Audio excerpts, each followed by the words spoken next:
My கலைஞ்சிருத்தா நீங்க சிரிக்கிறது பார்த்து எனக்கு சிரிப்பு வருதே. விஜய் சாருக்கும் உங்களுக்கும் இருந்த ஏதாவது கான்வர்சேஷன் ரீகால் பண்ண முடியுமா மேம்? என்ன மேம் அப்படி ஒரு குபீர் மொமெண்டா? அந்த படம் பண்ணும்போது அவரு சொன்னாரு, உங்களுக்கு என்னை விட அஜித் தானே ரொம்ப பிடிக்கும். I'm telling you, Ajith sir எல்லாம் வந்து என் டைம்ல தான் சூப்பர் கேரக்டர்ஸ் பண்ணாரு. உண்மையா இல்லையா சொல்லுங்க, நீங்களே சொல்லுங்க. 4+4 is 17 தானே பேபி. தட் ஒன் செக் பண்றியா? தட் ஒன் அந்த சீன் தான் ஃபர்ஸ்ட் எடுத்தாங்க. போர்ஷன் ஃபுல்லா சொல்லிட்டாங்க, இவங்க சொல்ல அவங்க சொல்ல இவங்க சொல்ல அவங்க சொல்ல. அதுக்கப்புறம் விஜய்க்கு ஒன்றும் புரியல, என்ன இப்படி திரும்பி பார்த்து தேடி பார்த்து என்னங்க எனக்கு நான் அவங்க உட்காந்துட்டு தெரியலங்க. அதாவது ஒன்றா நம்மளுக்கு ஜோக் அடிக்க தெரியணும், இல்லை ஜோக் அடித்தா நல்லா சிரிக்க தெரியணும். அது மொக்க ஜோக்காக இருந்தாலும் கூட பரவாயில்ல. நான் கவுண்டமணி அண்ணங்கிட்ட மாமா மாமா எனக்கு அந்த பொம்மை வேணும் மாமா அப்படின்னு கவுண்டமணி என்ன அவங்க அப்பங்கிட்ட கேட்டு வாங்கி தரேன் அப்படிம்பாரு. இதை கேட்டோன்னா மீனா சிரிக்க ஆரம்பிச்சு, ஐயோ நானும் விஜய் சார் செம்ம போட்டி தெரியுமா டான்ஸ்ல. நைட் ஷூட்டிங் எல்லாம் பண்ணாங்க. அந்த yellow ட்ரெஸ் வந்து ஃபுல் நைட் ஷூட்டிங். ரொம்ப கொசு இருக்கும் அங்கே வந்து உட்கார்ந்த இடத்துல, ரொம்ப உட்கார முடியாது ரொம்ப நேரம். அதனால எங்கள் லைட்டிங் எல்லாம் பண்ணுற வரைக்கும் நாங்கள் 2 பேரும், எங்களுக்கு 2 காரு இருக்கு, அந்த காருக்குள்ளே உட்காந்துக்குப்போம்.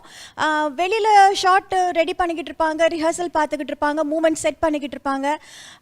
2 பேரும் இப்படியே பார்த்துக்கிட்டே இருப்போம். நான் ஃபஸ்ட்டு இறங்கி ஓடி போய் இது ரிஹர்சல் எல்லாம் பண்ணுவேன். அப்புறம் மெதுவாக அவர் வருவார். 2 வாட்டி நான் பார்த்த உடனே அவர் வருவார். அவர் பெட்டரா நான் பெட்டரான செம போட்டி. பட் நல்லா இருந்தது. Super super. வந்து விஜய் சாருக்கும் உங்களுக்கும் இருந்த ஏதாவது கான்வர்சேஷன் ரீகால் பண்ண முடியுமா மேம்? ஏதோ பயங்கரமா இருக்கு போல இருக்கே. என்ன மேம் அப்படி ஒரு குபீர் மொமெண்டா? இல்லை, ஆக்சுவலி அந்த படம் பண்ணும்போது அவரு சொன்னார், உங்களுக்கு என்னை விட அஜித் தானே ரொம்ப பிடிக்கும். நான் எனக்கு ஒன்றுமே புரியல. இல்லைங்க என்ன என்ன சொல்கிறீங்க அப்படின்னு. இல்லை நீங்கள் என் கூட படமே பண்ணல, அவரோட தான் நீங்கள் 2-3 படம் பண்ணீங்கன்னாரு. நான் சொன்னேன், ஐயோ விஜய் உங்களுக்கே தெரியும் அந்த நேரத்தில் நான் எவ்வளோ பிஸியாக இருந்தேன்னு, எனக்கு சுத்தமாக டேட்ஸ் கொடுக்க முடியல. So being in this industry உங்களுக்கு தெரியும் இல்லையா? நான் தெரியும் சும்மா கேட்டேன். பட் அது எவ்வளோ ஹாப்பியாக இருந்தது. ஏன்னா வந்து ஒரு உங்களை வந்து உங்கள் அம்மா அந்த மாதிரி எல்லா ஷூட்டிங் ஸ்பாட்க்கும் வந்து கூட்டிகிட்டு போயிட்டு இருப்பாங்க.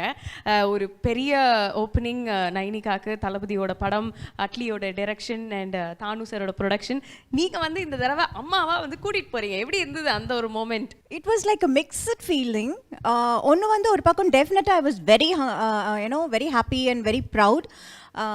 இன்னொரு பக்கம் எப்படி இருக்கும், நான் என்ன பண்ணணும், எனக்கு வந்து ஒரு ஒரு அன்சர்டனிட்டி ஏன்னா நான் எப்பவுமே ஷூட்டிங் போனால் நான் தான் ஹீரோயின், நான் மட்டும்தான் இருப்பேன், என்னை சுற்றி தான் எல்லாம் நடக்கும். இது வந்து குழந்தையா போகும்போது என்ன பண்ணணும் ஃபர்ஸ்ட், நான் எப்படி இருக்கணும், எனக்கு it was like little confusing.